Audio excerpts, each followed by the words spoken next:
Hey, so I'm Jeffrey Lopriore. I'm from Bridgewater State University. We're graduating in 2027, and the films I've been a part of are Trainland as main director and writer, and co-director and writer of History. Hi, I'm Nicholas Fonseca. I am the writer and director of Snakes, and I'm currently writing a new project called The Fixer. Not sure who's going to direct it. Whoever I like. Hello, I'm Doug Tarnovean. I am the director and writer of The Gull, Incubus, and Let Robbie Cook. And I'm graduating in 2024. I'm here at Maxwell Library, picking out some movies that you can check out. So there's one film I want to show you over here that I'm going to talk about. This is The American Friend from director Wim Wenders. I first watched this film, wasn't huge on it at first, watched it a second time, and this is an incredible film. It's a film noir, and neo-noir technically, and it's just got such style and great performances. There's a mood to this film that I can't really, it's hard to describe this one. I don't know, but I recommend checking it out. Now, let's start off in the Criterion closet with a non-Criterion film. Here you have City of God, all right? You know, this one is near and dear to my heart. I mean, I'm Brazilian, so of course I'm gonna love a Brazilian film. And this is just a really great one. I like to consider it the antithesis of Goodfellas in the way that Goodfellas is about someone trying to get into the life of crime and prospering through it, while City of God is about a character who is surrounded by crime in a society and is trying so desperately to stay out of it. And I find it a very compelling story with an amazing editing style that's very, like, it's quick, and I love its use of montage and to show the time passing. It's just like, it is like, you know, a decade's worth of, you know, crime and grief just shown in this, and it's a damn good film. It's really good. I love it. Singing in the Rain. It is such a heartwarming movie. It's like a movie that, like, good people doing good things, and you know, we don't get that a lot these days. And it's about filmmaking and, like, adapting to the times, and it's just like there's some really good musical numbers in there. L'Haine. This is an awesome movie. This is one of my favorite French films. Very similar to Spike Lee's Do the Right Thing, but honestly, I think I might like this film even more. This is just such a visceral experience, this film is. It's in black and white. It's a fucking awesome movie. Possibly one of my favorite satires, because it's just smart. It's a smart satire, but also silly with it, you know? A good satire is a mix between, you know, silliness and also just like some smart humor, you know, stuff that's more visual than just telling you a joke. And I like it, you know. It's a good Kubrick, maybe not his best work, but really solid Kubrick. I like it. It's funny. It's funny for a film that's, like, quite old, and you'd assume that, you know, the humor would be aged and everything, but, you know, this age is better than Ted. So I think that says a lot. Except Hell or High Water. The writer of this film also wrote Sicario, which is fantastic, and Wind River, which is incredibly underrated. But this is also extremely underrated. Jeff Bridges is awesome. Ben Foster is just, he doesn't get the love he needs. It's a really great film. There was one more over here I wanted to see. Yes. Terry Gilliam's 12 Monkeys. This is my favorite science fiction movie and one of my favorite movies ever. This movie, man, every scene in this matters. Like, the story is just so well realized in this movie, and just the performances and the camera work and just everything Gilliam does with the camera is just so good in this movie. 8.5, right? Federico Fellini. I think this is the only Fellini I've seen. I want to see more of his work. I think 8.5 is exactly what many filmmakers say it is, in that it is the swan song for filmmakers, in the way that, like, Scorsese is, like, you know, he'll return to this film. Other filmmakers have talked about returning to this film. This is a film that I've seen now so early in my career that, you know, I can connect with it, but I don't think I'm connecting with it enough. And I really want to revisit this down the line. I want to revisit this every few years, just so I can really feel, like, just so I can feel more of the connection portrayed in this film, because it is a great film about making films, and just that like conflicts that you face all around as a filmmaker. It's a solid film, great, fantastical imagery, while also having quite a realism stance on it, and it just looks really good for many a shots. It's a great film.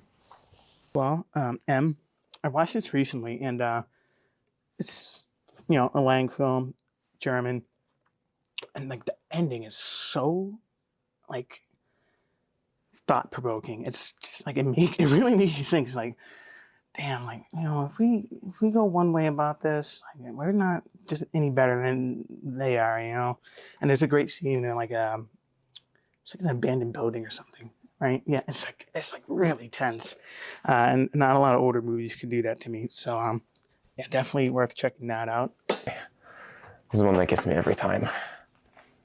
Paris, Texas, another film from Wim Wenders. This is without a doubt my favorite film ever.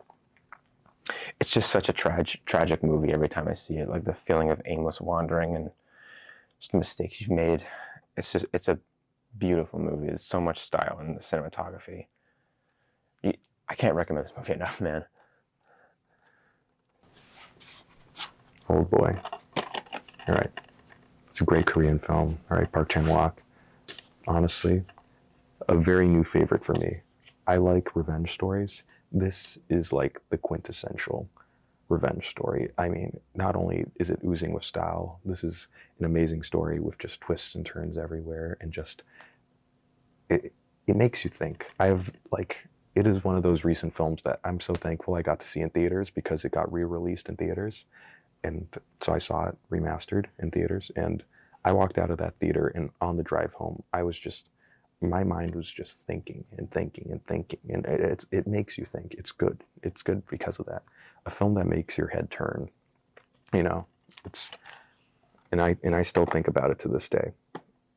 It's very solid. Ex Machina. This movie just becomes more relevant each passing year. It is crazy. Performances are great. The story's absolutely balls to the walls. It's nuts. The end scene is very like Alex Garland does these like grand endings, and it's like sweeping music, and like it's so dramatic, and there's not a lot of dialogue. He did it with Annihilation and Men, and who knows what he'll do with Civil War, which I'm pretty excited to see. This one. Portrait of a Lady on Fire, another French film. This is probably my favorite romance film. If not, it's up there. This is such a sad movie, and I really bought the chemistry. The actors are so brilliant. Yeah, I've been meaning to rewatch this one. I'm gonna check this one out again soon. I don't care. Listen, Patrick Swayze is a fucking stud. Okay, he is great. I absolutely love this movie. Nobody puts Baby in a corner. Another favorite. All right. Once Upon a Time in Hollywood. One of the best hangout movies ever. I mean, Tarantino. This is Tarantino's best work to me. Okay. I've never felt at home and with the characters watching a film like this. And I don't know. It's just a hangout film. You see these characters, and it's kind of really about nothing, but these are great, strong characters, and it's amazing to just see their lives unfold. It's beautiful. It's a great film.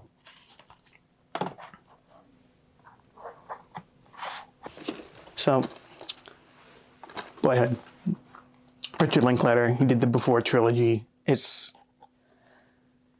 man's a genius. He knows where the human condition's at, and I grew up around the same time. What's his name? The kid's name, I forget. Mason. I grew up around the same time as Mason, so seeing all the same technologies and all the same movies and games and whatever was just really wow, God, I wasn't alone growing up. And it's just a really fantastic movie, great acting. Ethan Hawke he's fantastic. I absolutely love him. Dear. Ooh, that's another one. Taste of Cherry. This is an Iranian film, I think. Yeah, I think so.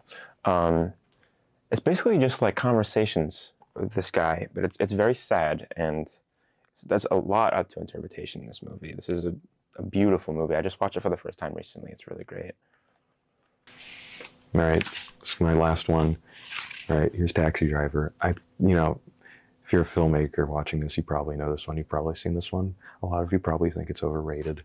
In my heart, it's going to be properly rated as my favorite. It's my favorite film. I think it's an excellent character study in the way that, like, it makes you sit in the uncomfortable position by sitting in the seat of a character who, at points, you can understand his struggles, but then you see him turn into a monster, and you are horrified by what he becomes and what he can inflict onto society, especially because by the end, he doesn't face the consequences for, his evils. And so, like, he just got lucky. And there are people like that in the world. That's terrifying. And the fact that you can kind of connect with them in the beginning, and despite their awkwardness and weirdness, you're like, I see a little bit of my awkwardness and weirdness. The fact that you can see him become this monster, it makes you think about yourself. It makes you introspective, and it's good. Like, my favorite thing about Scorsese in general is that he makes a lot of films about people he despises, like the kinds of people he despises. And I think it really makes his films have a kind of bite to it that, a lot of other filmmakers don't carry, because it's hard to talk about the things you hate sometimes, and I think this is a great example of it, because Travis is a bit of a deplorable person, and it's just interesting to sit there for 2 hours and watch him. But yeah, that great film. I've probably said what many others have said about it, but it's what I said. So 13 Assassins. Okay. Japanese film. It's a samurai film, and they haven't made a lot recently, but this would make Kurosawa proud. It is really, really something else. The final scene, like the final fight scene, it's violent, it's bloody, it's great. Definitely check this out. It's definitely a good time. This is 4 months, 3 weeks, 2 days. This is another one of my favorite films. This is a very criminally underrated film. I think this is Romanian. Yeah, it's Romanian. It's a really hard movie to watch, but like, it's a lot of long takes. I'm on the Palme d'Or to Cannes Film Festival. This is one you have to see. This is especially now. This is aged like a fine fucking wine. I recently added The Trio by Morricone. Yeah, Morricone. Yeah, I added the Trio to my playlist, and I've just been listening to it everywhere I walk, and I feel like a badass.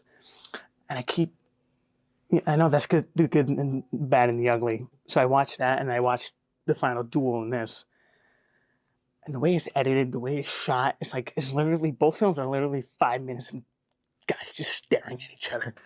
But I feel like the final duel in Once Upon a Time in the West does it a little bit better, because it's Henry Fonda, and he's like looking around, and those pale blue eyes just can pierce through anyone's fucking soul. And I think that's about it. Thank you, Criterion Closet, for having me. I'll be getting my little tote bag and putting all of these in. Thank you. Yeah, so you can check all these movies out at Maxwell Library. You have a week to watch them. Watch them, because people need to watch these for class and everything. But yeah, thank you.